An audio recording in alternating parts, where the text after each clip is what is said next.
Today, we will talk about the magnetic compass errors caused by acceleration. As we mentioned in previous videos, the magnetic compass is basically a magnet that is free to rotate about a pivot point, and therefore, since it has such a simple design, it has certain inherent errors that pilots should be aware of. These errors are magnetic variation, compass deviation, and magnetic dip, which in turn can be divided into acceleration error and turning error. In the last video, we already talked about variation and deviation. So in this video, we will focus on the acceleration error.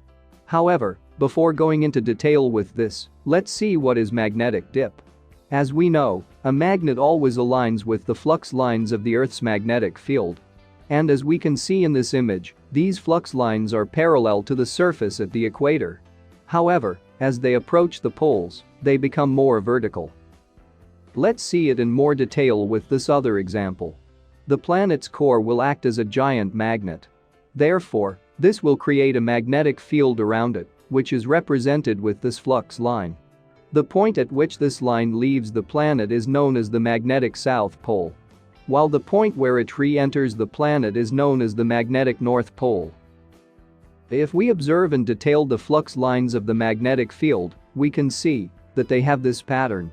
Here, as we can see, in the equator, the lines are parallel to the surface. So we can say in other words, that the force that orients the compass is completely horizontal. While on the other hand, at the poles, these lines are very steep, almost vertical. So we can say that in this case, the force that orients the compass is totally vertical. At this point we might be wondering, how does this affect a compass? Well, we must remember that in essence, a compass is a magnet free to rotate around a pivot point. However, in order to give the heading indication, this magnet should rotate horizontally.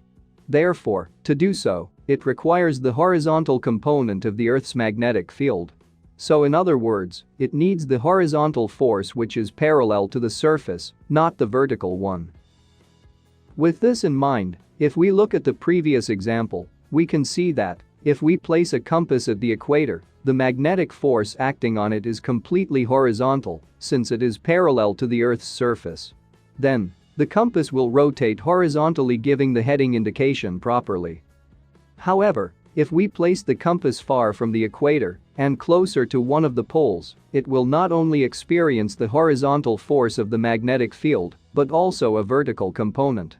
This vertical component will cause the magnet to tilt around the pivot point, as we can see in this example. In summary then, if we put a compass on the surface of the equator, it will only experience the horizontal component of the magnetic field, so it will be completely balanced and will work correctly. However, if we place the compass closer to the North Pole, it will not only rotate horizontally, but will also tilt due to the vertical component of the magnetic field. This tilting of the compass is known as magnetic dip. And as we just said, it is not present at the equator, since in this case, the force is completely horizontal. Therefore we can say that in the equator, the compass indication does not experience magnetic dip errors. Now, if we are at any point between the equator and one of the poles, the magnet will tilt due to the vertical component of the magnetic field. And although in this position the compass can still rotate horizontally, this tilting will produce errors in the compass indication under certain flight conditions, such as accelerations or turnings. In this video, we will focus on the acceleration error, so let's get started. The thing is that, when accelerating or decelerating, the inertia combined with the magnetic dip will cause the compass to show an erroneous heading indication temporarily. But in order to understand why this happens, let's see the next example. Here we have a compass at the equator, which is completely balanced. In this case, the center of gravity of the magnet is aligned with the pivot point, so the compass reading will not be affected by acceleration or deceleration. However, if the compass is placed in the northern hemisphere, the magnet will tilt due to the magnetic dip effect. And here, as we can see, the center of gravity is no longer aligned with the pivot point. Now, although what really happens is that the whole magnet shifts to one side, if we see it from a top point of view, we would see as if the center of gravity of the magnet shifts to the blue side. So with this in mind, let's see what effect this has on the compass indication. In the northern hemisphere, when flying on a west or east heading, the inertia caused during acceleration will cause the compass indication to deviate slightly to the north. And the opposite happens during a deceleration. In this case, the inertia will cause the compass indication to deviate slightly to the south.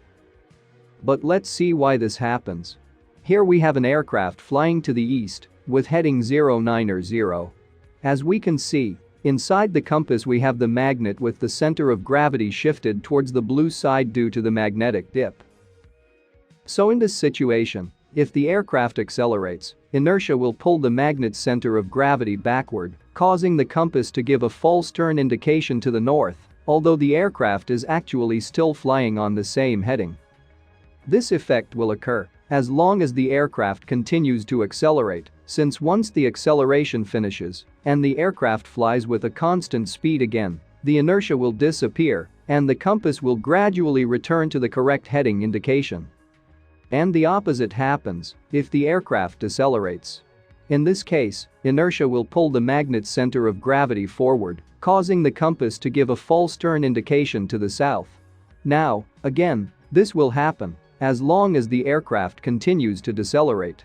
Since once the deceleration finishes and the aircraft flies with a constant speed again, the inertia will disappear and the compass will gradually return to the correct heading indication. Exactly the same effect occurs when flying to the west, in this case with heading 270. Here, if the aircraft accelerates, the compass will give a false turn indication to the north.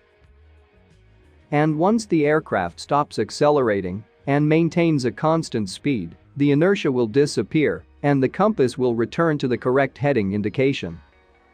If the aircraft decelerates, the compass will give a false turn indication to the south. And once the aircraft stops decelerating and maintains a constant speed, the inertia will disappear and the compass will return to the correct heading indication. So far, we have seen what happens if the aircraft flies with a west or east heading, but let's see what happens if the aircraft flies with a north or south heading. Well, in this case, inertia will not affect the heading indication. So in other words, there will be no errors when accelerating or decelerating.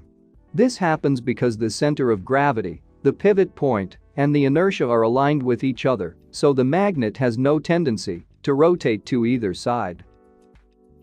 In summary then, this effect is greater when flying on a west or east heading. And in the northern hemisphere, when the aircraft accelerates, the compass indication deviates slightly to the north. While when the aircraft decelerates, the compass indication deviates slightly to the south. We can easily remember this with the acronym ANDS, which stands for accelerate north, decelerate south. Now, it is important to mention that the magnitude of this acceleration error will depend on the latitude and how fast the acceleration or deceleration is. So far, we have seen what happens in the northern hemisphere. Let's now see the case of the southern hemisphere. Again, we know that at the equator, the magnetic field force is totally horizontal, and therefore the center of gravity is aligned with the pivot point. However, in the southern hemisphere, the magnet will tilt like this because of the magnetic dip effect. And as we can see, if we look at the top view, the center of gravity is shifted to the red side of the magnet. So it is the opposite of what happened in the northern hemisphere, where the center of gravity was shifted to the blue side. This implies that the errors due to acceleration will be opposite. Let's look at the examples. In the southern hemisphere, when flying on a west or east heading, if the aircraft accelerates, inertia will cause the compass indication to deviate slightly to the south, and if the aircraft decelerates, the compass indication will deviate to the north. So here for example, we have an aircraft flying to the east with heading 090. And inside the compass we have the magnet with the center of gravity shifted towards the red side due to magnetic dip. Here, if the aircraft accelerates, inertia will pull the magnet's center of gravity backward, causing the compass to give a false turn indication to the south, although the aircraft is actually still flying on the same heading. This effect will occur as long as the aircraft continues to accelerate, since once the acceleration finishes and the aircraft flies with a constant speed again, the inertia will disappear and the compass will gradually return to the correct heading indication. On the other hand, if the aircraft decelerates, inertia will pull the magnet's center of gravity forward, causing the compass to give a false turn indication to the north. Now, this will happen as long as the aircraft continues to decelerate. Since once the deceleration finishes and the aircraft flies with a constant speed again, the inertia will disappear and the compass will gradually return to the correct heading indication. The same effect is present if the aircraft flies to the west, in this case with heading 270. In this situation, if the aircraft accelerates, the compass will indicate a turn to the south. This will happen until the acceleration finishes, then the inertia disappears and the compass returns to the correct heading indication. Now, if the aircraft decelerates, the compass will indicate a turn to the north until the aircraft stops decelerating and maintains a constant speed. Then the compass will return to the correct heading indication. And just like in the northern hemisphere, if the aircraft flies with a north or south heading, inertia will not affect the heading indication, which means that there will be no acceleration or deceleration errors, since the center of gravity, the pivot point, and the inertia are aligned with each other. In summary then, this effect is greater when flying on a west or east heading. And in the southern hemisphere, when the aircraft accelerates, the compass indication deviates slightly to the south. While when the aircraft decelerates, the compass indication deviates slightly to the north. We can easily remember this with the acronym SAND, which stands for South Accelerate, North Decelerate. And just like in the northern hemisphere, the magnitude of this acceleration error will depend on the latitude and how fast the acceleration or deceleration is. Now, something important to mention is that these northern and southern hemispheres are determined in relation to the magnetic equator instead of the geographic equator. And as we can see in this image, they do not always match. And therefore we must highlight that the effects caused by the magnetic dip will depend on the position in relation to the magnetic equator, not the geographic one. We can see more clearly the distribution of these hemispheres in this image. Here, the green line represents the magnetic equator. The blue area corresponds to the magnetic northern hemisphere and the red area to the magnetic southern hemisphere. I hope the information presented in this video was useful. If so, don't forget to share, like, subscribe, and leave a comment down below. Thanks for watching.